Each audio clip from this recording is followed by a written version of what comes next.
Perhaps if anybody's got any specific questions in terms of what the legislation means to them. For me, it's not really. There's no real. I haven't really got any concerns around it as such. It's just something I've really been waiting for, because we do a lot of first charge stuff anyway, and there's been quite a lot of restrictions around second charge in terms of consideration periods and this sort of thing. And for me, it's making it better. So just something I've been waiting for, and just keen to get your guys' take on it.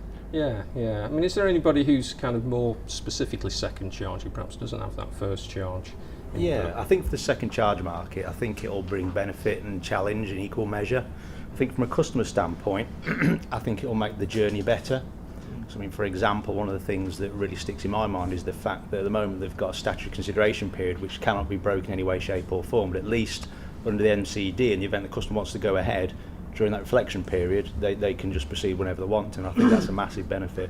And not only that, in terms of the offer being a binding offer, they know that basically if they want to go ahead, the money's forthcoming, whereas now I guess that even the best of brokers are extremely good at preempting what the lenders are looking for in a deal. There's always going to be inevitably occasions when perhaps you don't get it 100% right and there's extra work to do at the point where you're anticipating completion. That's sort of going to go away. So I think the customer journey is going to be vastly improved. I think the outcomes is the key thing for me. Having been in the industry for a long time, you get to see and learn all sorts of practices that go on throughout the industry, and I think with the new methodology of us transacting secured loans, the transparency of the whole process, the fact that it's going to be regulated by a regulator with teeth, whereas previously it was a regulator which didn't use its teeth, we should see a lot of, let's not say sharp practice because I think those days are gone, but I think there are still some grey areas, and there will be some of the industry who push things as far as they can to close a deal without necessarily considering whether that's the right thing for the customer or not. So I think the fact that advice is coming in, the better regulation is coming in, is going to lead to better outcomes for customers, and should make the industry a more level playing field. Are there any kind of any concerns about? Because I mean that's very positive. I think that's great actually. Are there any kind of on the kind of other side, any kind of concerns that you have about what might happen in the marketplace over the next few months, and as we move into the period of new regulation? I think for brokers, primarily those that haven't been involved in originating any first mortgage business previously or had any involvement with regulators, I think there's perhaps an air of uncertainty in terms of what to expect. Whilst in the early days, I'm guessing it'll be very much, dare I say, business as usual. Nobody really notice any difference in terms of what they're doing day to day. I think it's the longer term effect. Once the regulator gets to understand our business, I guess when we look back at what happened in the mortgage market, it was a similar sort of thing at M-Day in 2004, that initially that people were very tentative, things didn't, lenders were not so keen to innovate. It was almost sort of stagnation. I guess the concern is for brokers, and I guess lenders may share the same concern. Are we going to see that over again in the second charge market post-March? I suspect not, but I think some brokers, that is an area of concern that they've got. Imagine affordability. Affordability checks and things are going to be a big thing for second charge brokers as well. Obviously stress testing and this sort of thing that's going to come in that probably hasn't been there previously. Yeah.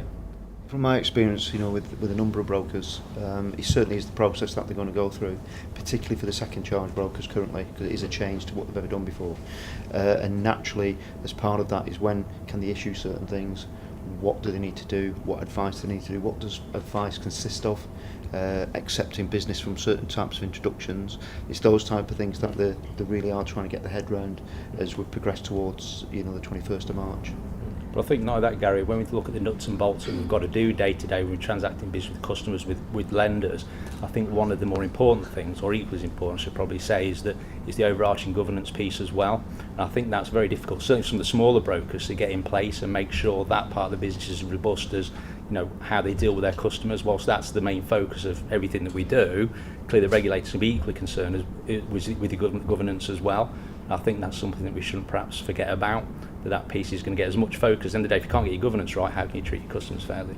So I think those two pieces as well are difficult, so that from a smaller broker to have the governance in place, and that's something we shouldn't forget about. And it's that embedding of culture, isn't it? Absolutely. Yeah, absolutely.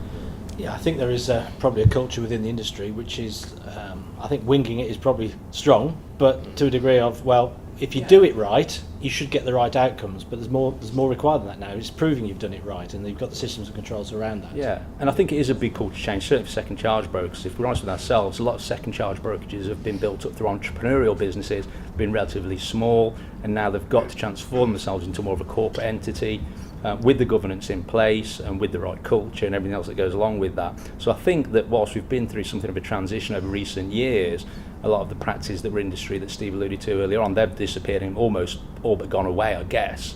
There's been a big shift, and I think it's been something of a journey, and it's improved customer outcomes, but I think this is the next leap, and I think it's a natural transition in terms of where we are and what we do and the products we offer, and I think it's just a great thing that's going to be happening. Certainly for the longer term, I think it's going to make the industry a better place. It's going to give us more credibility as an industry and as a product, so I just think it's a great thing that's happening.